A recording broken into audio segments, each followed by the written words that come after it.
Bonjour à tous, joyeux réveil sur Bismart et on ouvre cette matinale avec un dessin réalisé spécialement pour Smartup par Iris Vainqueur, croquis qui illustre ce qui se passe actuellement aux États-Unis. La séquence pourrait s'appeler Donald Trump et la Green Card.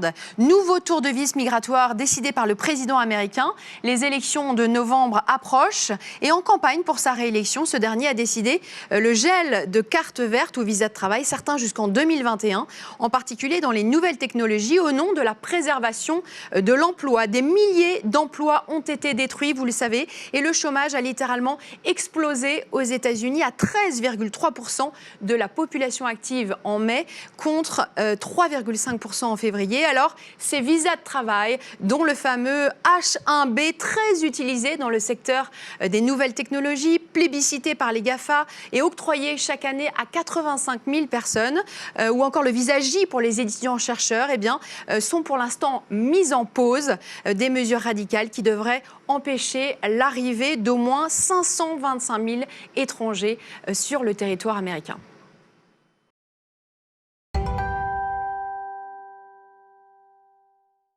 Quatre patrons ce matin sur notre plateau. Thomas Saunier d'abord, PDG de Malakoff Humanis, poids lourd français de la protection sociale. Plus surprenant, on décryptera le marché des insectes avec Antoine Hubert, fondateur d'Insect. Et puis celui des produits de bouche livrés à domicile avec Édouard Morange, qui est le patron et fondateur d'épicerie.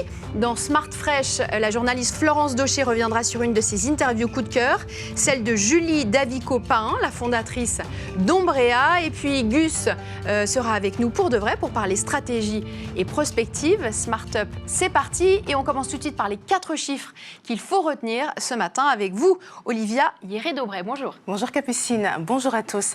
La clé pour obtenir votre prochain emploi pourrait être à quelques clics de souris et pour moins d'argent que vous le pensez probablement. Ce matin, parlons emploi qui paie et qui paie bien.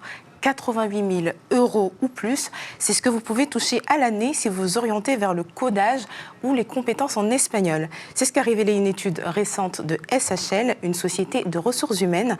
En vous formant gratuitement dans ces deux domaines, votre salaire mensuel pourrait atteindre plus de 7 000 €, soit environ 7 934 $. Pourquoi dollars ? Eh bien parce qu'il s'agit de jobs aux États-Unis. Et on continue toujours sur le continent européen. Oui, avec ce chiffre, moins 25%, c'est le taux de chute record que devraient atteindre les ventes de voitures au sein de l'Union européenne. Après le confinement qui a entraîné un effondrement de la demande, ce sont les prévisions de l'Association européenne des constructeurs automobiles. Il s'agit du plus faible nombre de voitures vendues depuis les 7 dernières années et de la plus forte baisse de pourcentage jamais enregistrée. Et après l'Europe, on part du côté du continent africain pour votre 3e chiffre. Exactement, Capucine. On part au Maroc qui veut doubler son réseau ferroviaire. Le pays veut atteindre près de 4 400 km de voies d'ici à 2040. En effet, le Maroc fait de la modernisation de ses trains l'un des principaux leviers pour accélérer sa croissance économique. Cette nouvelle configuration devrait pouvoir transporter 132 millions de passagers d'ici 20 ans. Et enfin, un dernier chiffre du côté du Moyen-Orient. Et oui, il s'agit du plus grand accord énergétique de 2020. 6 entreprises internationales concluent un accord de 20 milliards de dollars avec la compagnie pétrolière d'État d'Abu Dhabi, la Abu Dhabi National Oil Company. L'accord est le plus important investissement dans les infrastructures énergétiques de la région. Il apporte 10,1 milliards de dollars d'investissements étrangers directs aux Émirats Arabes Unis. Parmi les 6 sociétés concernées, on peut citer Brookfield Asset Management, le Fonds souverain de Singapour, GIC, ou encore Global Infrastructure Partners. Merci beaucoup, Olivia. Tout de suite, Smart Leader et une projection dans le futur avec Gus.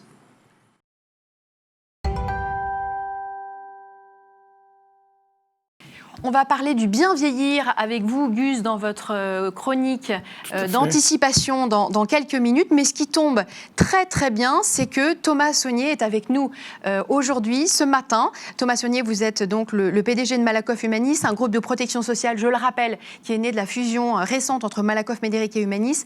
Quelques chiffres tout de suite pour comprendre l'ampleur de votre groupe. Vous êtes donc un poids lourd du secteur avec un chiffre d'affaires de 6,3 milliards. Vous avez l'air étonné vous-même. 6,3 milliards d'euros en 2019, plus de 7 milliards d'euros de fonds propres et 10 millions de personnes protégées.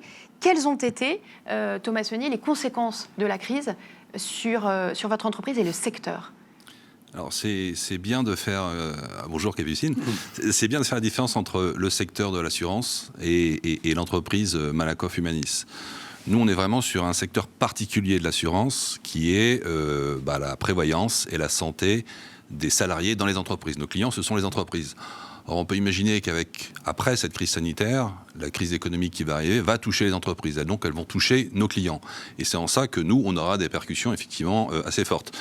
Je crois savoir qu'il y a d'autres secteurs de l'assurance qui ne vont pas vivre cette crise sanitaire et économique de la même façon que nous. En tout cas, chez nous, ça aura un impact très fort sur notre activité. Il faudra qu'on soit là pour suivre et accompagner nos clients, qui sont les entreprises et leurs salariés. Une comparaison peut-être par rapport aux crises précédentes, 2008, 2001, comment est-ce que vous l'avez vécu ? 2001, 2008, c'était essentiellement des crises financières. Alors c'est vrai qu'on a un certain nombre d'actifs investis et donc on avait eu des impacts forts. Aujourd'hui, on peut imaginer que la crise économique qui va arriver va toucher l'ensemble des secteurs, et tout particulièrement un certain nombre de secteurs comme l'aéronautique, comme l'automobile. Et à partir du moment où les clients sont touchés, nous, on sera touchés et on sera là, bien sûr, pour les accompagner et faire en sorte d'être présents. Alors justement, rentrons dans le vif du sujet. Notre sujet, justement, il est double aujourd'hui, la crise et le confinement. Vous accompagnez plus de 400 000 entreprises clientes. La santé au travail, c'est un sujet pour vous. Comment est-ce qu'il s'est passé le confinement pour vous et pour les entreprises que vous accompagnez? Comment est-ce que vous l'avez géré? Alors on a eu de la chance, alors c'était peut-être pas de la chance, mais on avait un accord de télétravail qui était très étendu. C'est-à-dire qu'on avait, avant la crise, 30% des collaborateurs qui étaient déjà en situation de télétravail, 1 ou 2 jours par semaine. Ce qui fait que sur un plan technologique, on a pu se mettre effectivement très rapidement au télétravail pour l'ensemble des salariés. Le lendemain du confinement, on était 65% en télétravail et fin mars, on était 95% en télétravail. Donc sur un plan, je dirais, technologique, on a assuré, et bravo d'ailleurs aux équipes en interne. Après, il a fallu aussi adapter le mode de suivi, de management des collaborateurs, parce que se retrouver tout seul chez soi, voilà. Et donc, le fait d'avoir des contacts encore plus réguliers avec les collaborateurs était absolument une nécessité. Et globalement, je pense que, vu de l'extérieur, j'ai de nombreux témoignages en ce sens, on a l'impression que pour Malakoff Humanis, il n'y a pas eu d'impact, alors que chaque collaborateur s'est retrouvé, comme nous tous, à la maison en situation de télétravail. Justement, le télétravail, vous avez mené plusieurs études sur le sujet. Qu'est-ce que vous en pensez? Vous le voyez plutôt comme une bonne ou une mauvaise chose pour la santé des collaborateurs? Alors, je pense que ce sera une demande forte, et nos études le montrent, effectivement, ce sera une demande forte pour les salariés d'être en situation de télétravail. Et attention, pas 5 jours par semaine. Et je pense que chez Malakoff Humanis, on a le bon dosage. 1 ou 2 jours par semaine, ça peut avoir des vertus, mais après, il faut faire attention sur l'absence d'activité physique, sur le fait que l'hygiène en termes alimentaires aussi peut avoir des incidences. Et donc, il faut voir aussi tous les aspects négatifs que pourra nous enseigner cette période qu'on a vécue de télétravail intensif, 5 jours par semaine. Et justement, tu parles de télétravail pour tes clients, parce que toi, tu assures les employés de toutes ces entreprises. Ce télétravail, il va se faire chez tes clients aussi. Est-ce que tu penses que ton métier va changer en termes au niveau assurantiel des employés? Parce que tu parlais de la santé. Est-ce que tu penses que les primes vont changer à cause de ça? Est-ce que le support va être différent? Alors, notre approche de notre métier, c'est qu'on considère qu'on n'est pas uniquement assureur, mais qu'on va au-delà et que, en plus de nos contrats d'assurance, on propose des services et on propose de l'action sociale. Alors, des services à destination de l'entreprise, du chef d'entreprise, du DRH, et des services à destination des salariés. Et je pense que c'est très important d'accompagner les salariés dans un changement de travail qui va s'opérer en septembre, octobre, novembre. Il y aura beaucoup de demandes, on sait, parce qu'il n'y a pas que du bien dans le télétravail. Il faut qu'on soit bien installé chez soi, il faut qu'on ait une bonne, bien assis avec un bureau. Est-ce qu'il y a une pièce dédiée effectivement pour le télétravail? Donc tout ça, il faut faire attention à ne pas aller trop vite vers le télétravail parce qu'il peut y avoir des dommages collatéraux. Okay. Thomas Saunier, vous avez mis en place tout un tas d'outils pendant le confinement pour aider justement les entreprises que vous accompagnez, notamment des applications, notamment une qui gère le stress pendant le confinement, post-confinement. Pourquoi tous ces outils? Est-ce qu'ils ont fonctionné? Est-ce qu'ils ont été utiles? Vous avez pu le tester Ouais, en fait, notre ADN, c'est vraiment d'accompagner en termes de services et d'action sociale. Et c'est pour ça qu'on avait une offre de service avant le confinement qui était là et on l'a adaptée pour la période du confinement et on l'a à nouveau adapté pour la période de déconfinement. Donc effectivement, sur tous les outils, Coach chez moi. Donc ça, c'est un applicatif effectivement qu'on peut télécharger et effectivement qui permet de mesurer effectivement le niveau de stress qu'on peut avoir. Et je pense que travailler chez soi peut augmenter le stress C'est ou ce le que vous avez diminuer. observé ? Alors, on n'a pas encore les retours vraiment, mais on constate quand même que, en fait, ça dépend. Pour un tiers des personnes qui étaient en situation de télétravail, ça s'est très bien passé. Pour un autre tiers, c'était relativement neutre, mais pour un autre tiers, ça a été vraiment très pénible à vivre. Et d'ailleurs, c'est eux qui cherchent à revenir le plus vite possible en entreprise. Donc voilà, des applicatifs à disposition de nos assurés, des changements d'habitude aussi. On a aussi des personnes âgées qui ont des contrats chez nous, et nos commerciaux, évidemment, qui étaient sur le terrain, ont commencé à appeler les personnes âgées, à nos assurés, pour savoir si ça allait bien, s'ils avaient besoin de quelque chose, s'ils avaient besoin de repas livrés à domicile. Donc, des métiers en interne qui ont commencé à bouger. Ça veut dire qu'en interne, vos salariés, ils ont changé de job pendant ces 2 mois ? En tout cas, ils se sont adaptés par rapport aux besoins d'accompagnement de nos clients. Et c'est clair qu'un service qui était en sous-activité a donné un coup de main à un service qui, lui, était en suractivité. Et typiquement, les commerciaux, plus de 1000 quand même chez nous, ont passé des coups de fil à nos assurés les plus âgés, les plus de 70 ans, pour savoir comment ça allait et s'ils avaient besoin de quelque chose. Et du coup, on en parlera tout à l'heure, mais parce que ces personnes âgées, il y a toute la partie télémédecine qui commence à pointer son nez de manière assez concrète après cette crise. Est-ce que vous vous positionnez là-dessus aussi, à accompagner de manière médicale, j'ai envie de dire, vos assurés à la maison, mais quand ça... Alors, c'est pas à nous d'assurer le suivi médical de nos assurés. Nous, Non, on est là pour mettre le rembourser et les accompagner. Donc, C'est ça. à partir du moment où je crois que la téléconsultation est plébiscitée par beaucoup de Français, je vois pas d'autre issue que de pousser effectivement vers cette voie. À partir du moment où on doit aller passer une radio, s'il faut aller chez le médecin traitant pour après aller voir la radio, puis retourner voir le médecin traitant, non. On appelle le médecin traitant, une téléconsultation, on va passer la radio et les résultats sont envoyés directement au médecin qui nous rappelle. Donc je pense que c'est top. Plus globalement, Thomas Saunier, il y a quelques mois, votre groupe a créé le diagnostic du capital humain. L'objectif, c'est de permettre aux entreprises de conjuguer la performance économique et puis, évidemment, la performance sociale, et donc de travailler sur l'absentéisme, la santé au travail, et d'aider patrons et DRH à agir dessus. Quels sont les enseignants ? Est-ce que la performance sociale, elle génère une performance économique ? On en est absolument convaincu. Enfin, le premier capital... Qu'est-ce qui vous permet de le premier capital d'une entreprise, c'est le capital humain. C'est les hommes et les femmes qui constituent le corps social d'une entreprise. Et s'occuper de la performance sociale, en les protégeant, en les accompagnant, montre que ça a un impact sur la performance économique des entreprises. Et on sait, pas uniquement avec des contrats d'assurance, mais avec des services, faire diminuer l'absentéisme dans une entreprise. On l'a montré, les études l'ont montré. Et on développe ça de façon significative pour que l'entreprise s'y retrouve, mais aussi que chacun des salariés se sente mieux au travail et une qualité de vie au travail meilleure, et quelque part qu'on puisse agir sur la santé au travail des collaborateurs. Après, il y a toute la partie du présentéisme aussi qui commence à sortir, qui est un autre problème, mais qui est le pendant, je veux dire. Alors, on s'en occupe aussi quelque part, on parle souvent de présentéisme absent, enfin des choses comme ça. L'une des causes d'ailleurs de ce présentéisme, c'est quoi ? C'est que des personnes qui sont en situation d'aidant, de personnes qui ont besoin d'être aidées. Voilà. Et ça a particulièrement augmenté, puisqu'on était 9% des salariés qui étaient aidants, ils sont passés à 19% aujourd'hui en moins de 10 ans. Okay. Donc il y a une personne sur 5 qui se retrouve aidant, une personne qui a besoin d'être aidée, et ça génère. Donc là, on a aussi des services, on a de l'action sociale qui permet d'aider ces personnes qui sont en situation d'aidant. Voilà un exemple effectivement d'intervention qu'on peut avoir. Quels sont vos objectifs de croissance et surtout vos axes de développement pour les 10 prochaines années ? Est-ce que vous allez miser sur l'innovation, sur le social, donner plus de sens, aider les entreprises à trouver plus de sens ? Quels sont vos axes ? J'ai pas d'objectif de croissance. Malakoff Humanis est à but non lucratif. Voilà. Et notre ADN, c'est qu'au-delà de notre métier d'assureur, on puisse proposer des services et on puisse proposer de l'action sociale.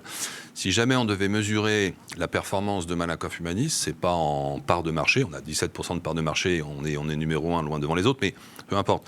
Ce serait comment on peut augmenter notre dividende social et sociétale qu'on peut redistribuer à la fois à nos clients entreprises, à leurs salariés, voire même à la société au travers de nos engagements sociétaux. Donc le dividende social et sociétal, c'est ça notre driver, c'est comment avoir, je dirais, une protection sociale à impact. Est-ce que la crise a conforté votre stratégie dans ce sens, justement ?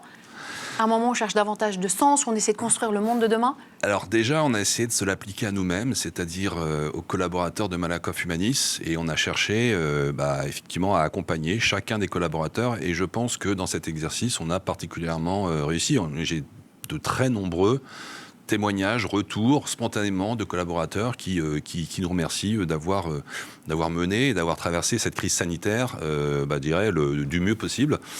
Bon, mais maintenant, la crise sanitaire, là, derrière nous, maintenant, c'est la crise économique. Donc là aussi, il faut maintenant s'occuper de nos clients le plus possible.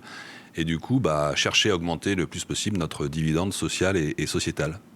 On va parler du bien vieillir avec toi, Gus, ce matin. Et puis, Thomas Saunier, vous réagirez à cette chronique. Ouais. Alors, c'est quoi l'avenir, justement ? Alors, de nouveau, on va le faire avec beaucoup d'humilité, parce que l'avenir, on ne peut pas le prédire, mais il y a des choses... signes. Voilà, il y a quelques signes. En tout cas, cette crise a accéléré quelque chose et a cassé même quelque chose au niveau des maisons de repos. Il faut savoir que les maisons de repos, c'était un business qui était extrêmement lucratif pour un certain nombre de fonds d'investissement, et que du coup, il y a beaucoup de financiers qui sont positionnés sur le secteur. Et c'est un secteur qui risque de bouger assez fort dans les mois et dans les années à venir, parce que le milieu de gamme était un endroit où on faisait beaucoup de marge, mais avec toutes les problématiques qu'on a connues au niveau des EHPAD, on risque d'avoir une grosse vague de régulation, ce qui va enlever énormément de marge au secteur. Ça veut dire que toute cette population-là va ou bien être prise en charge par l'État, ou bien il va falloir trouver autre chose. Les gens de partie droite, où on a tout ce qu'il faut au niveau financier, resteront à la maison, mais il y aura un business de devoir garder les personnes à la maison. Et donc, tous ces gens qui avaient des maisons de repos vont essayer de garder les gens à la maison et de faire autrement, pour moins cher, pour donner un bon service. Alors, il y a sans doute des choses qu'on va pouvoir apparaître. Typiquement, c'est un abonnement de service à la maison pour les personnes âgées. C'est-à-dire que les personnes âgées, quand elles étaient dans des homes, elles avaient leur coiffeur, elles avaient leur sortie de cinéma, elles avaient toutes ces choses-là qui étaient prises en charge.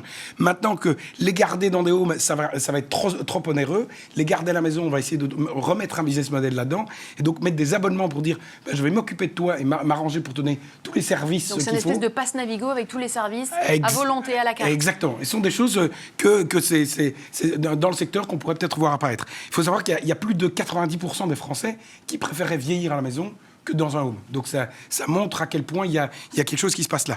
Il y a un autre chiffre intéressant aussi, c'est au niveau de le rapprochement qu'on a eu avec nos grands-parents pendant la crise.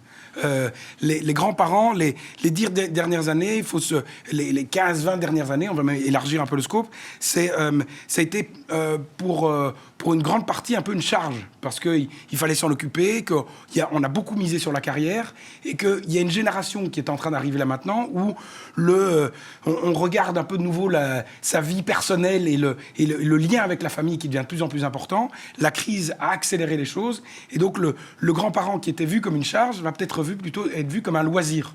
C'est-à-dire que ça va être un plaisir d'y aller, et ça veut dire qu'on va dépenser pour partager des liens familiaux. Et donc, il y aura tout un secteur qui va peut-être profiter d'organiser des dîners familiaux à la maison, et c'est les enfants qui vont payer, par exemple. Donc, la notion de grands-parents loisirs, c'est quelque chose sans doute qu'on va peut-être voir apparaître. Donc ça, c'est toute la partie... C'est d'ailleurs ce qui existe déjà dans certains pays, je pense à la société asiatique, par exemple. Tout à fait. J'étais chez mon barbier grec il y a longtemps, tu vas me dire, mais j'y vais assez souvent. Et il vit encore avec sa maman. Le plus jeune, tout à fait normal. Tout à fait. Le plus jeune garde les parents à la maison. Et ça fait partie de la tradition. On n'en est pas là en France ni en Belgique, mais ça n'empêche qu'on va pouvoir revoir ces liens familiaux se faire. Il y a un autre aspect qui a énormément accéléré pendant la crise, c'est le numérique. Bon, il n'y a rien de très neuf là-dedans, mais on parlait tout à l'heure du suivi médical. On pourrait voir apparaître une notion dans le médical qui n'est pas encore du tout là. C'est au lieu de dire d'être payé par la consultation, c'est plutôt être payé par le fait que tu es en bonne santé. Et comme les personnes âgées, exactement. Et vu que les personnes âgées ont des consultations assez récurrentes, se dire qu'en fait, mais ça, c'est quelque chose sur lequel vous travaillez depuis longtemps. Tout à fait. Prévenir plutôt que guérir. Oui, parce qu'on ne peut pas dire que l'assurance maladie soit vraiment sur la prévention, elle est sur le curatif. D'ailleurs, ça s'appelle assurance maladie, ça ne s'appelle pas assurance santé. Un tout petit peu plus quand même. Dans les mots, peut-être, dans l'action. Il y a certaines CPM, notamment dans le Sud-Ouest, qui travaillent là-dessus. Tant mieux, et c'est une bonne chose.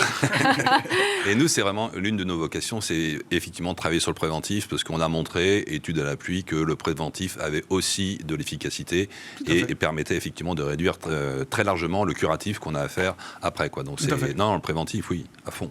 Et donc, et le digital va sans doute franchement aider cette notion de prévention, parce qu'il y a un lien qui est beaucoup plus rapide et beaucoup plus direct. Donc ça, c'est quelque chose qu'on pourrait peut-être voir dans le médical.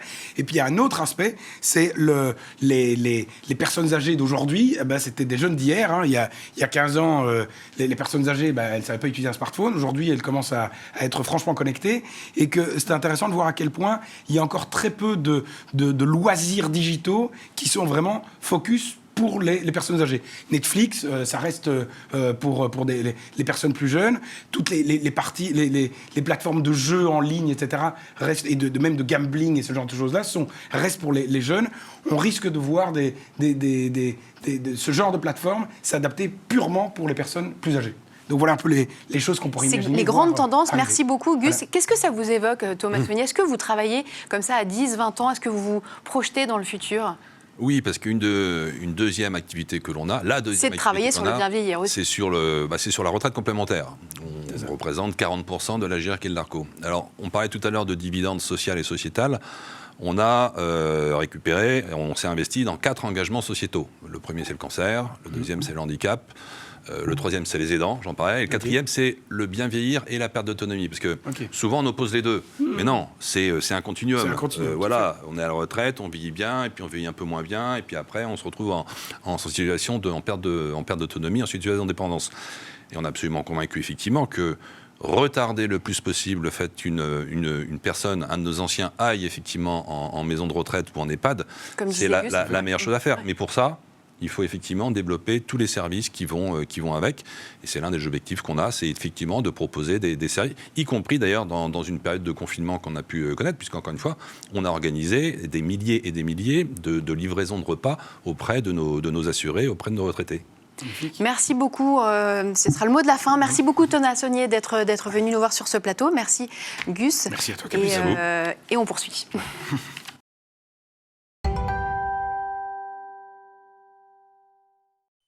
On poursuit Smart Up avec vous, Édouard Morange, fondateur d'Épicerie. Bonjour. Bonjour. Et vous, Antoine Hubert, vous êtes le cofondateur d'Insect, une entreprise leader mondiale du marché des protéines alternatives, qui élève donc des insectes et les transforme en nourriture pour les animaux ou alors en fertilisant. Alors, quelques chiffres. L'entreprise a été fondée en 2011. Elle a levé 175 millions de dollars en 7 ans. Vous avez aujourd'hui beaucoup plus de 100 collaborateurs, 130 collaborateurs. Et donc, fondée en 2011, mais vous le disiez, beaucoup de recherche et développement. Et c'est vraiment maintenant que vous prenez un gros essor. C'est bien ça? Oui, tout à fait. C'est construire vraiment une toute nouvelle filière. On n'est pas juste sur un nouveau produit, un nouveau service. C'est constituer toute une nouvelle industrie. Élever, transformer des insectes. Alors, racontez-nous. Donc, vous élevez des scarabées. On est vraiment éleveur d'un côté. On élève des scarabées, et, depuis la petite larve jusqu'à un adulte qui va refaire des œufs, etc. Et on va transformer ces larves après en protéines d'un côté pour nourrir les animaux. Et on va récupérer les déjections des insectes pour faire des engrais pour les plantes. Donc, on nourrit animaux et plantes, la base de la chaîne alimentaire et de n'importe quelle assiette d'un consommateur dans le monde. Alors, le marché est très prometteur. Le marché mondial de la nourriture animale, elle est estimée, elle est en croissance rapide. D'abord, elle est estimée à 500 milliards de dollars. Quelle part de marché est-ce que vous occupez sur ce créneau? Alors, la part des marchés des insectes, c'est à peu près 500 à 600 et les engrais 200 à 300. Et on estime que les produits d'insectes vont prendre à peu près 50 milliards dans les prochaines années, ce marché-là. Donc, ça reste un petit marché, mais quand même une niche quand même très significative à l'échelle mondiale. Et Insect se positionne sur la première marche, effectivement, de ce marché-là. Mais alors, pourquoi des insectes? Pourquoi est-ce que c'est mieux de nourrir des animaux avec des insectes qu'avec des croquettes? Alors, nous, on est une composante de la croquette pour le chien, du granulé pour le poisson, du granulé pour les plantes. On est une composante. L'animal et la plante sont nourris de manière équilibrée, des végétaux, donc des insectes, et qu'une composition. Et ce qu'on apporte, nous, c'est des bénéfices santé, principalement. Il y a moins de mortalité quand les animaux sont nourris avec des aliments qui contiennent nos ingrédients, et aussi des performances qui vont grandir plus vite, mais sans qu'il y ait d'hormones, etc. C'est des bons produits, et en convertissant mieux ce qu'ils mangent, en consommant moins d'aliments, en consommant moins d'eau. Donc en fait, c'est faire plus avec moins dans le vrai modèle du développement durable. Alors, certaines enseignes de grande distribution, Auchan pour ne pas les nommer, ont commercialisé il y a quelques jours à peine des poulets nourris aux insectes, justement. Est-ce qu'on est, selon vous, sur une vraie tendance de fond, ou il y a un effet de mode? Et ça, vous pourrez peut-être réagir, Édouard Morange. Non, je ne pense pas que c'est un effet de mode. On a constitué une vraie filière au niveau européen avec une association qui regroupe plus de 60 acteurs. Et on voit, voilà, il y a 5-6 ans, c'était vraiment le début. Là, il y a une vraie explosion.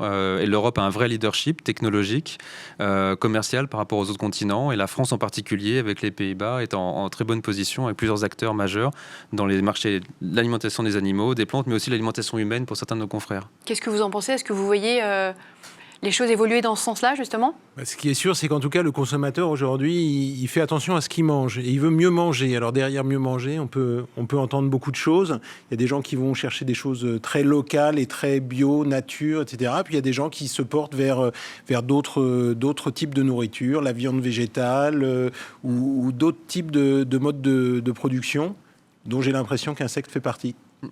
Alors, un coup de projecteur sur votre actualité qui vient de tomber. Vous venez juste d'obtenir l'autorisation de mise sur le marché d'un engrais naturel d'insectes. Donc, vous êtes le premier acteur au monde à obtenir une homologation de mise sur le marché. Pourquoi est-ce que ça a été si dur? Parce que c'est des années et des années de recherche et développement. Et quel est le potentiel de ce marché de l'engrais à base d'insectes? Oui, on a mis quasiment 4 ans, effectivement, de recherche et développement avec des centres de recherche, des universités pour qualifier le produit, des essais en plein champ, fertiliser du blé, du maïs, ou un cycle complet depuis le semis jusqu'à la récolte, des végétaux, comme des tomates, salades, mais aussi de la vigne ou des plantes pour les particuliers ornementales comme des roses. Donc, ça met beaucoup de temps. Puis après, le qualifier auprès de l'Agence nationale de la santé publique, l'ANSES, qui a donc pris tout un cycle. Et donc voilà, on arrive au bout et on est très heureux effectivement d'avoir cette homologation qui a un très haut niveau d'exigence. Et le marché derrière, c'est à peu près 300 milliards à l'échelle mondiale. La partie organique, on va dire, c'est 20-30% de ce marché. Le reste, c'est les marchés chimiques. Et nous, on apporte un produit qui est donc non fossile et qui s'utilise dans l'agriculture biologique. Alors, votre entreprise, elle incarne le mouvement Tech for Good. Évidemment, on le ressent en vous écoutant. Tech for Good, donc, qui promeut l'innovation à impact positif sur la société. C'était essentiel d'y adhérer. Nous, c'est la nature même de notre projet avec mes 3 associés. On a démarré en 2011. C'est un projet qui vient d'une certaine façon d'un projet associatif à vraiment impact, association pour le développement durable. Donc, on s'est structuré comme une entreprise à mission. Et la nouvelle loi PAC qui est sortie il y a quelques mois, en fait, ne fait que donner un cadre juridique à ce qu'on avait déjà créé depuis le début. Donc, c'est une entreprise à mission, à impact, c'est-à-dire faire du profit d'un côté, mais que ce ne soit pas au détriment effectivement, de l'environnement ou des parties prenantes. Tech for Good, Édouard Morange, ça vous parle? C'est important? Je pense qu'effectivement, c'est important pour épicerie également. Je pense que de plus en plus d'entrepreneurs, d'ailleurs, ne conçoivent pas une entreprise sans répondre à cet enjeu de mission. Chez Épicerie, on participe à l'évolution effectivement de la distribution alimentaire. Il y a des acteurs majeurs que sont la grande distribution, les grandes plateformes qui développent l'e-commerce. Et nous, on veut donner aux petits commerces les moyens de se développer également dans ce nouvel ère digital. Alors, je rappelle Épicerie. Donc, c'est une application qui permet à des particuliers de se faire livrer des produits des commerçants de son quartier. Quelques chiffres pour bien comprendre où vous en êtes et l'impact du confinement sur votre activité. Avant le confinement, c'était 450 partenaires en région parisienne et autour de Lyon, 8000 commandes par mois. Pendant le confinement, 75 000 commandes par mois. 250 nouveaux partenaires. Et là, post-confinement, vous vous rendez compte que l'habitude de consommer sur Internet a été conservée par les clients et vous êtes en train de faire une levée de fonds pour vous développer dans une trentaine de grandes villes. Hier, on avait le patron d'Exotech qui nous parlait de ce fameux effet cliquet, certains ménages qui ont goûté à la livraison à domicile et qui ne peuvent plus s'en passer. Est-ce que c'est exactement ce que vous ressentez? C'est exactement ça. On avait besoin de cette crise pour que les gens s'en rendent compte? Je pense que c'est un accélérateur, en fait. Les gens étaient déjà en train de passer massivement à l'e-commerce parce que c'est pratique de ne pas avoir à se déplacer, parce que c'est un moyen d'avoir le choix aussi. Les petits commerces, eux, ont plus de difficultés à franchir cette étape-là. On les aide, nous, en leur apportant une plateforme technologique et en leur fournissant les outils pour assurer la livraison de leurs produits chez les clients. Mais c'est une accélération qui va durer et aujourd'hui, on souhaite que tout le monde puisse en profiter. Alors, vous avez un objectif très ambitieux, 30 3000 partenaires à horizon 2 ans. Est-ce que trop de commerçants ne va pas tuer justement la subtilité de votre concept? Alors, 3000 commerçants, c'est sur une base de 86 000 commerces indépendants en France qui sont des bouchers, des poissonniers, des primeurs, etc. Donc, ça reste une ambition modeste par rapport au marché. Nous, c'est vrai qu'aujourd'hui, on souhaite les accompagner dans le développement de leur activité numérique. Nos commerçants qui ont rejoint la plateforme il y a 2-3 ans font aujourd'hui entre 15 et 20% de chiffre d'affaires additionnel grâce au numérique. Et ben, on souhaite que ce soit quelque chose qui puisse se développer partout en France. Est-ce qu'ils sont frileux, les commerçants que vous allez voir? Parce qu'il ne faudrait pas que le commerce digital prenne plus d'importance que le commerce physique, finalement. C'est pas le cas. En fait, on s'aperçoit que c'est les mêmes clients qui vont en magasin. Ah oui, c'est les mêmes clients. Ouais, c'est les mêmes clients qui vont passer le week-end chez leur boucher, prendre des produits pour le barbecue et qui vont recommander sur Internet le mercredi parce qu'il y aura plus de produits frais dans le frigo. Donc c'est pas des commandes qui se substituent, c'est vraiment des commandes additionnelles de clients qui sont un peu loin, qui n'ont pas le temps de passer. Les enfants à la maison sont malades, vous n'avez pas envie de sortir faire vos courses. Eh bien, vous pouvez depuis votre smartphone commander des fruits et légumes, de la viande ou du poisson. Parce que donc les produits sont strictement identiques, que ce soit en magasin ou sur Internet. Donc du coup, le commerçant, il rogne un petit peu sur sa marge. Alors effectivement, le commerçant, il participe au développement du service. Donc il paye une partie du service, de la même manière que le client, lui, va payer des frais de livraison qui sont à partir de 2,90 mais qui peuvent aller jusqu'à 5,90 en fonction de la distance. Et par contre, les prix des produits sont les mêmes qu'en boutique et c'est les mêmes produits qu'effectivement votre boucher sert aux clients épicerie et aux clients en boutique. Qu'est-ce que ça vous évoque, Antoine Hubert, alors? Est-ce que ce ne serait pas épicerie un moyen de redynamiser les centres-villes, notamment des petites villes qui sont vues avec toute la grande distribution dans les dernières décennies, atomisées, avec que de la périphérie et plus rien au centre? C'est un moyen de travailler avec les villes, avec les municipalités pour redynamiser finalement les cœurs des villes, quoi. C'est l'enjeu. Effectivement, le gouvernement a lancé il y a 3 ans Action Cœur de Ville parce que la vacance commerciale en centre-ville est relativement élevée. Et donc, on souhaite accompagner non seulement évidemment les commerçants qui souhaitent maintenir leur activité en centre-ville, mais aussi les collectivités. On travaille avec les mairies, on travaille avec les régions, on travaille avec le ministère des Finances et de l'Économie pour accompagner ces artisans et commerçants dans ce passage qui a été salvateur pendant la crise puisque les gens ne sortaient plus. Édouard Morange, Antoine Hubert, merci beaucoup d'être venus nous voir et on poursuit la matinale de Smart Up.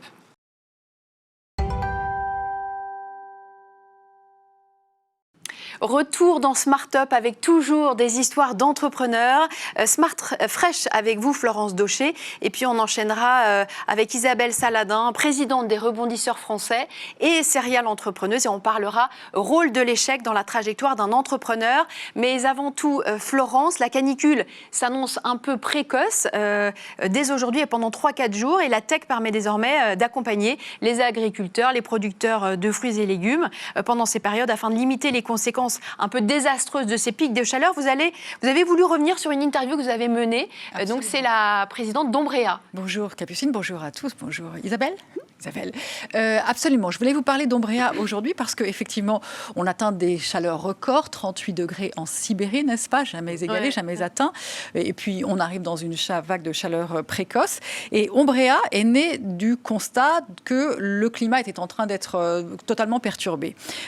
Donc, c'est une jeune femme qui était à l'origine de la fondation de cette entreprise. Elle s'appelle Julie Davy-Copin. Elle avait 25 ans lorsqu'elle a commencé cette aventure. Et elle démarre de la manière suivante. Son père est agriculteur, il perd l'intégralité de sa récolte à cause d'une averse de grêle. Il est défait, évidemment, parce que ça n'est pas la première fois que ça arrive. Fille et père discutent un soir en se disant il faut qu'on trouve une solution. Quelle solution? Eh bien, ils ont l'idée de créer des ombrières intelligentes. Alors, qu'est-ce que c'est une ombrière? En fait, on entend ombre. Ce sont des sortes de parasols très importants qui vont être activés par une technologie, donc par la tech, et une technologie qui va détecter de manière extrêmement fine les conditions météo qui sont supposées arriver dans les minutes qui viennent. Donc, ça va se déployer pour protéger les cultures lorsqu'une averse de grêle ou une inondation, ou etc., est annoncée. Et ça va se rétracter lorsque la météo est clémente.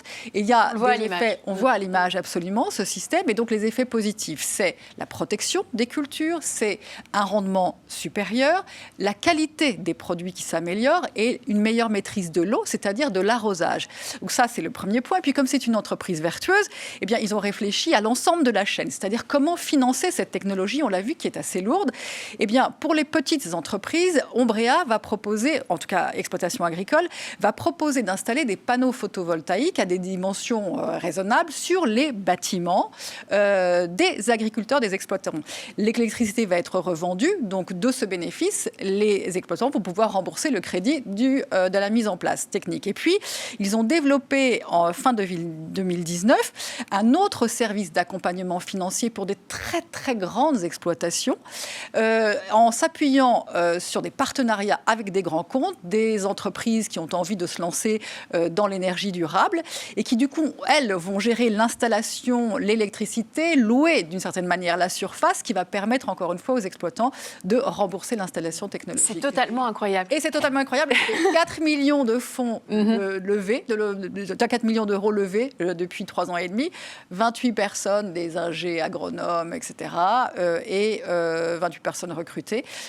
Et c'est la deuxième fois que vous venez nous voir, Florence. Vous aviez envie de parler de cette entrepreneuse. Pourquoi? C'est quoi les coulisses de l'interview? Parce que d'abord, j'ai trouvé que l'idée était géniale. Ensuite, elle a 25 ans. Ouais. Elle est journaliste. Exubérante, non, d'un dynamisme, mais absolument contagieux. Donc, comme nous sommes dans l'information, l'une et l'autre, Capucine, depuis des années, on sait très bien que l'information a tendance à alimenter l'algorithme du négatif. Et moi, je me suis dit, mais il y a toute ce groupe, cet ensemble d'entrepreneurs tout jeunes qui se lancent avec des idées, de la foi, des envies, pas peur du risque. Et la France est constituée de ça aussi, et cette économie représente aujourd'hui à peu près 15%, encore une fois, du PIB français, donc ça se développe et c'est formidable. Merci Florence, vous restez avec nous et vous allez sûrement interagir avec Isabelle qui est là. Isabelle qui est donc la présidente de l'association des rebondisseurs français et parallèlement chef d'entreprise, merci d'être avec nous. Bill Gates a dit « Le succès est un mauvais professeur, il séduit les personnes intelligentes et leur laisse penser qu'ils ne peuvent pas perdre ». Est-ce qu'il faut forcément échouer pour réussir? Bonjour. C'est pas pour rien que c'est un des plus grands chefs d'entreprise du monde, ceci dit.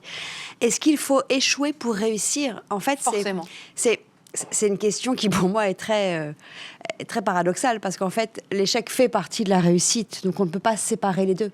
C'est-à-dire que quand on se lance dans l'entrepreneuriat, on ne réussit pas du premier coup. En tout cas, si un chef d'entreprise au monde a réussi du premier coup, je l'invite à m'appeler, on va pouvoir discuter, parce que ça n'existe pas. C'est-à-dire que échouer, et c'est assez culturel chez nous quand même, moi qui ai pu vivre outre-Atlantique, j'ai pu voir, et je suis très chauvine, c'est pour ça que souvent je milite pour le rebond. On voit l'échec, nous, c'est forcément quelque chose comme la loose, on peut dire la loose, voilà. Et surtout, on a tout perdu. De moins en moins, quand même. L'échec, c'est aussi l'échec d'un modèle économique, donc tout le monde l'a fait, en fait. Dès qu'on se lance, dès qu'on crée de zéro, on ne réussit pas du premier coup. Ce n'est pas vrai. Ça dépend combien de la proportion de risque qu'on prend. Alors, juste cette crise, parlons-en. Elle est inédite, elle a fragilisé les entrepreneurs français. Juste un chiffre, les défaillances d'entreprises pourraient croître de 80% en raison de la crise, entraînant 250 000 suppressions d'emplois cette année selon le FCE. C'était des chiffres qui sont sortis il y a quelques jours. Dans quel état sont-ils, ces entrepreneurs, et comment les aidez-vous? On a reçu, comme vous imaginez, beaucoup d'appels et beaucoup d'échanges sur l'association à ce début de crise. L'État est surtout un État assez paralysant. C'est-à-dire, c'est très paralysant. Hein. Là, je reprends ma casquette de chef d'entreprise aussi. Quand on apprend que tout est fermé, que les clients sont plus joignables, que les équipes ne peuvent pas être mobilisées, que la trésorerie n'avance pas, c'est forcément un sujet complètement paralysant. Mais en parallèle, le rebond, c'est ça, en fait. Le rebond, c'est pas quand tout va bien, c'est justement quand il y a un sujet, quand il y a une crise, quand on ne connaît pas la fin ni le début de cette crise, d'ailleurs, si on est très honnête, et tous les chefs d'entreprise le savent, le rebond, c'est ça.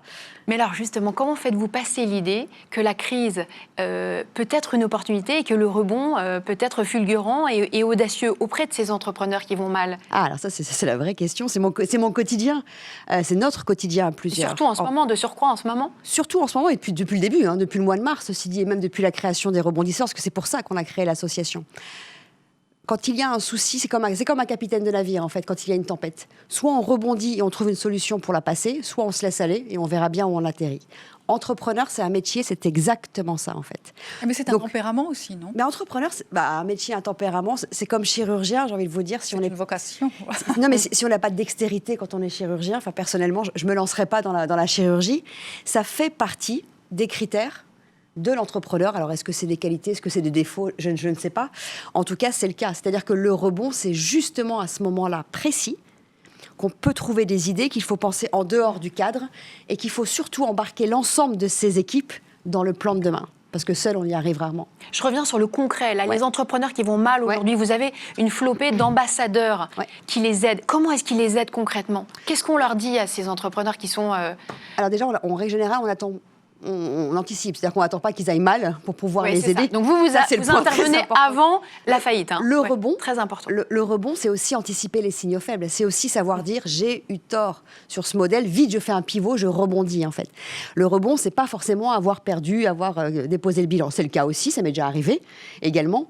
Ça, c'est la vie. Mais le rebond, c'est aussi anticiper l'ensemble des signaux faibles. Et ça, on y travaille, on discute. Il y a une plateforme d'échange chez les rebondisseurs. Il y a aussi des webinars comme tous, mais on discute sur les signaux faibles et comment on peut les aider à les anticiper. Par exemple, on a beaucoup d'avocats qui nous ont rejoints gratuitement pour anticiper, pour voir quelles sont les différentes aides juridiques ou autres. Ou là, c'est pas notre spécialité quand on est entrepreneur, on laisse faire les professionnels. Et il y a aussi comment on peut penser, quelle association on peut penser entre entrepreneurs pour attaquer un marché demain. Il y a une grosse mise en relation entre les chefs d'entreprise, qui sont des startups, des PME, des TPE, qui en fait se connaissent pas et qui échangent sur un sujet. Et en fait, il se trouve une association partenariat pas prévue, mais qui va faire le modèle économique de demain. Qu'est-ce que ça évoque chez vous, Florence? Mais je trouve que c'est un courant de fond, ça, parce que en fait... Oui, parce qu'il y a les conférences sur l'échec. Hein. Courant de fond, depuis 10 ans, il y a des conférences sur l'échec qui ont été créées par Microsoft, qui sont arrivées en France, et ça a un petit peu, la Failcon, ça a un petit peu fait évoluer les choses quand même. Alors, ça a malheureusement pas assez marché. J'y ai assisté, je trouvais ça génial. Et en fait, quand on a eu l'idée de créer ça il y a 2 ans, c'est parce qu'on s'est rendu compte que les mentalités n'avaient pas changé et que si les entrepreneurs et chefs d'entreprise eux-mêmes ne se mouillaient pas dans ce sujet et ne disaient pas la vérité, la locomotive avancerait jamais. Mais je trouve qu'il y a une notion qui est apparue ces dernières années et qu'on retrouve évidemment dans ces entreprises à impact, c'est la notion de partage. Oui. C'est-à-dire partage de connaissances, partage d'informations, partage d'expérience. Donc on est moins sur le frein, semble-t-il, et on est plus dans la délivrance effectivement de l'échange, de la communication, considérant qu'on est plus intelligent à plusieurs que tout seul. Donc c'est toujours l'idée de l'intelligence collective totalement. Qui est très performante. Et vous avez entièrement raison pour la jeune génération. Si on regarde l'ensemble du tissu économique français, TPE, PME, c'est pas vraiment le cas encore. Donc l'explosion de la Startup Nation à l'origine a vraiment aidé à ça, et c'est vrai. L'intelligence collective, il n'y a pas que nous. Si on regarde le monde entier, ils l'ont fait avant nous, c'est hyper important. Maintenant, il y a beaucoup de travail sur la majorité du tissu économique. Merci beaucoup à toutes les deux. Smart Up, c'est déjà terminé. Merci de nous avoir suivis. Je laisse la main tout de suite à Stéphane Soumier. Et nous, on se retrouve évidemment demain matin. Très belle journée à tous.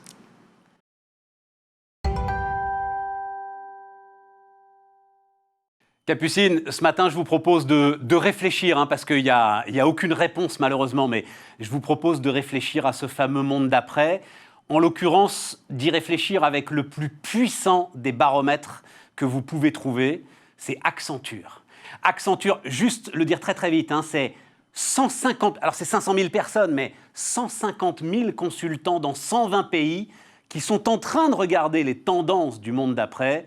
Et Olivier Girard, qui est le patron d'Accenture pour la France et une partie de l'Europe, justement, nous en donne quelques-unes. Écoutez-le. Est-ce qu'il y a un monde d'après, d'abord ? Bien sûr qu'il y a un monde d'après. Bien sûr qu'il y a un monde d'après. Moi, je vois la crise en 3 phases. Il y avait le choc, la sidération, la protection, la santé. On est dans la deuxième phase. Ça, c'est la première phase. La deuxième phase, c'est le monde d'après qu'on essaye de construire. On va se déconfiner par palier. L'économie va revenir. Elle va durer 12, 18 mois, 24 mois. On ne sait pas trop. Ça dépend des secteurs. Il y a encore plus de questions que de réponses dans cette deuxième phase. Et puis, il y aura une phase 3, qu'on appelle chez nous le nouveau normal, qui forcément viendra après. Mais pourquoi ? Mais pourquoi est-ce qu'il faudrait un monde d'après et un new normal? Parce qu'il y a des choses qui vont changer. Parce qu'il y a il y a des barrières qui sont tombées pendant cette crise. Il y a des choses qu'on ne faisait pas avant et qu'on a fait pendant cette crise et qui vont s'inscrire dans des nouveaux équilibres. Je donne quelques télétravail, j'imagine que tu vas me parler du télétravail. Mais plein de choses. Là, je pense que le monde d'après, il sera fait de la réinvention de plein de combinaisons qui existent déjà aujourd'hui, mais dont l'équilibre va changer. L'homme et la technologie, le plus de digital est une évidence, je suis d'accord. Quel est le nouvel équilibre entre l'homme et la technologie demain? La maison, le bureau, tu as raison, c'est un autre exemple.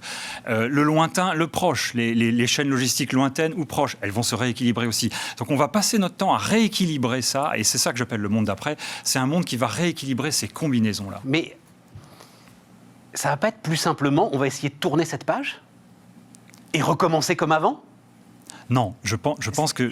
Il y a vraiment des acquis forts. C'est quoi? C'est le résultat d'un traumatisme? Qu'est-ce qui ferait que... 2008, je comprends. 2008, c'est le système qui déraille, qui défaille. Donc, à un moment, une fois qu'on a redressé le système, on dit plus jamais ça et on essaye de le corriger. OK. Mais là, le système n'y est absolument pour rien. Alors, tu as raison, c'est l'accélération de tendances qui existait avant la crise plus que de nouvelles choses. Mais il y a quand même des barrières qui sont tombées, celle des 3% du déficit, 30% de l'économie, 30% de l'économie française en télétravail pendant 3 mois. C'était impensable il y a quelques années. La maturité des technologies permet de faire ça. Il y a 5 à 10 ans, la même crise, c'était pas pareil. Parce que le télétravail était impossible dans des conditions de sécurité, de réseau, d'accès à un certain nombre de choses, etc. Donc il y a plein de barrières qui sont tombées et c'est ça qui va changer. Donc effectivement, je reprends tes mots, c'est plutôt une accélération qu'un vrai changement. Mais alors, c'était quoi? C'était des choses que vous, Accenture, vous essayiez, YI, d'expliquer à vos clients et ils ne voulaient pas vous écouter parce que non, ça ne marchera pas comme ça, ce ne sera pas possible, vous allez trop loin, vous allez plus vite que la musique. Et ça... Vas-y. Plus de technologie, plus de digital, la démonstration est faite que ça rend plus agile. Et que le monde de demain a besoin de plus d'agilité, qu'il y aura des aléas. On ne les connaît pas encore. La prochaine crise, on ne sait pas de quoi elle sera faite. Mais il va falloir être agile pour résister. Plus de technologie, c'est plus d'agilité. Je pense que ça, c'est démontré. C'est plus à démontrer. Je pense aussi que dans le monde des affaires, les 10 dernières années ont été l'occasion pour les entreprises françaises de faire un complexe GAFA. Elles ont beaucoup investi sur leur expérience client au détriment de l'innovation et de leur offre à l'occasion. Je pense que les 10 prochaines années, et la crise Covid accélère ça, vont remettre l'accent sur l'offre et sur l'innovation, pas uniquement sur le canal de distribution. Attends, recommence Olivier. Complexe GAFA, ça m'intéresse beaucoup. Qu'est-ce que c'est le complexe GAFA? Complexe GAFA, c'était, moi aussi je veux une app sur le smartphone de mon consommateur. Je veux être sur la première page de Google. Je veux une expérience client cool, je veux ouvrir un compte en banque en 7 clics, je veux réserver un voyage en 3 clics. Et on a mis des tombereaux de CAPEX pour créer des expériences clients, entre guillemets, influencées par ce que les GAFA étaient capables de faire, sans complètement changer l'offre au début de la chaîne. Le prêt bancaire qui était distribué par une banque digitale, est-ce qu'il était nouveau?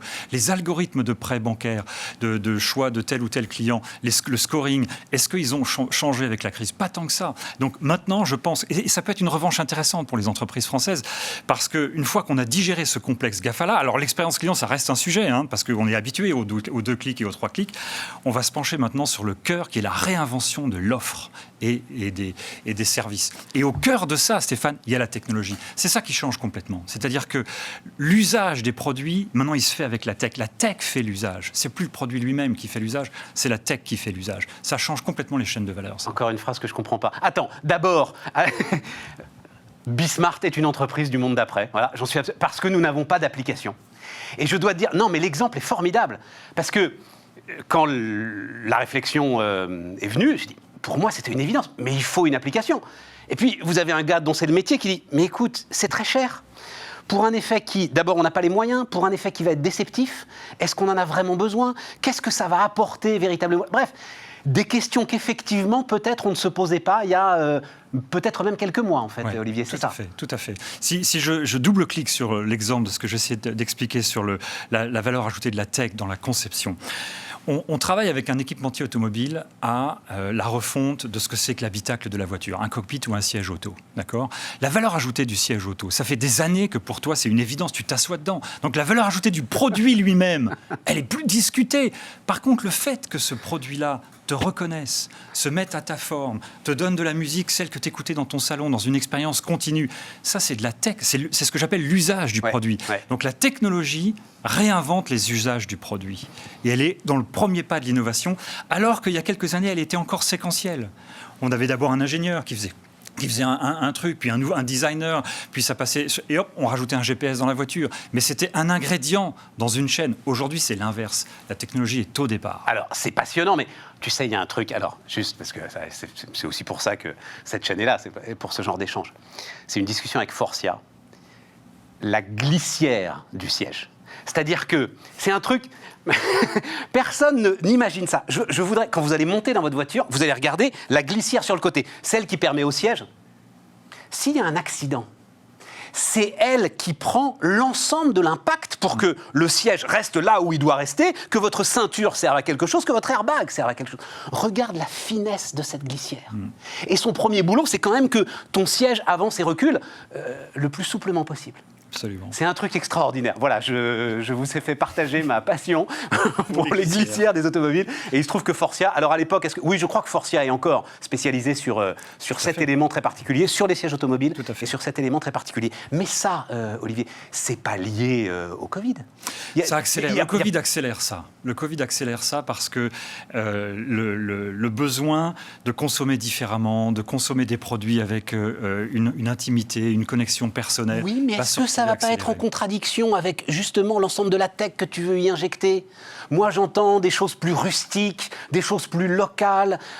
J'entends il faut arrêter de consommer pour consommer. J'entends il faut analyser le progrès avant de courir derrière.